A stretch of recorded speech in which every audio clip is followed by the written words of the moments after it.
Hello learners, welcome to my channel जहाँ पर आप सीखते हैं इंग्लिश थ्रू हिंदी। इंग्लिश में कई ऐसे वर्ड्स होते हैं जो अक्सर सिमिलर मीनिंग देते हैं, यानी कि एक जैसा मीनिंग देते हैं और थोड़ा सा कंफ्यूज भी करते हैं। आज ऐसे ही दो वर्ड हम सीखने वाले हैं, कीप और पुट। इन दोनों ही वर्ड्स का मीनिंग क्या है, उनमें डिफरेंसेस क्या हैं, ये हम इस वीडियो में जानेंगे। तो चलिए स्टार्ट करते हैं और जानते हैं इन दोनों के बीच का डिफरेंस। कीप का मतलब भी होता है रखना और पुट का मतलब भी होता है रखना। दोनों का ही मतलब होता है रखना। किसी भी चीज़ को हम एक जगह से दूसरी जगह हटा के रखते हैं तो उसे हम कहते हैं कीप या पुट। तो दोनों में डिफरेंस क्या है? कीप यूज होता है लंबे समय के लिए किसी चीज़ को स्टोर करने के लिए। जब भी हम किसी चीज़ को संभाल के रखते हैं उसे हम कहते हैं कीप। लेकिन अगर हम टेम्परेरीली किसी भी चीज़ को इधर से उधर रखते हैं तो उसे हम कहते हैं पुट। फॉर एग्जाम्पल, जैसे कि है एक कप।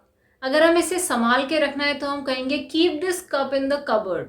आप कबर्ड में इस कप को रख दीजिए, यानी कि हम संभाल के रखना चाह रहे हैं तो हम कीप का यूज करेंगे।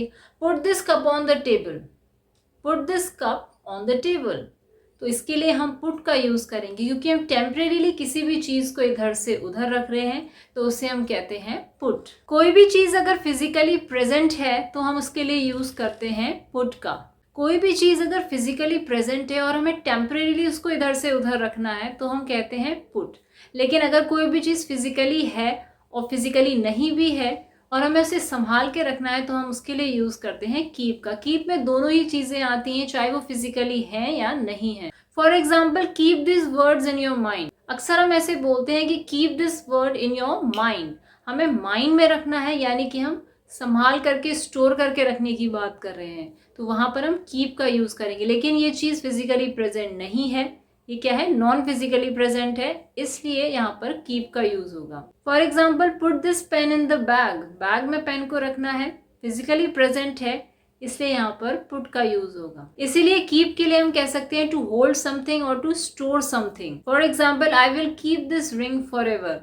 इस रिंग को मैं हमेशा अपने पास रखूंगा, यानी कि हम कीप का यूज करेंगे। एक और इम्पॉर्टेंट सेंटेंस जो अक्सर आपके आसपास यूज होता है, कीप द चेंज, यानी कि खुले पैसे जब भी हम रखने की बात करते हैं, क्योंकि हम पैसों को संभाल के रखते हैं, इसलिए हम क्या बोलते हैं, कीप द चेंज। यहाँ पर हम पुट द चेंज नहीं कहते हैं, यहाँ पर हम कहते हैं कीप द चेंज। पुट के लिए हम कह सकते हैं टू प्लेस समथिंग, किसी भी चीज को टेम्परेरीली रखना। Put this pain in the bag, put this book on the table, इसके लिए हम पुट का यूज करेंगे। आई होप आपको ये डिफरेंस बिल्कुल समझ आ गया होगा, कीप और पुट के बीच में क्या डिफरेंस होता है। आई एम श्योर अब आप कोई भी मिस्टेक नहीं करेंगे और कीप और पुट का डिफरेंस बिल्कुल क्लियरली समझ पाएंगे। वीडियो पसंद आई तो इसे लाइक जरूर करना, चैनल पर पहली बार आए तो सब्सक्राइब जरूर करना। तब तक के लिए मिलते हैं नेक्स्ट वीडियो में।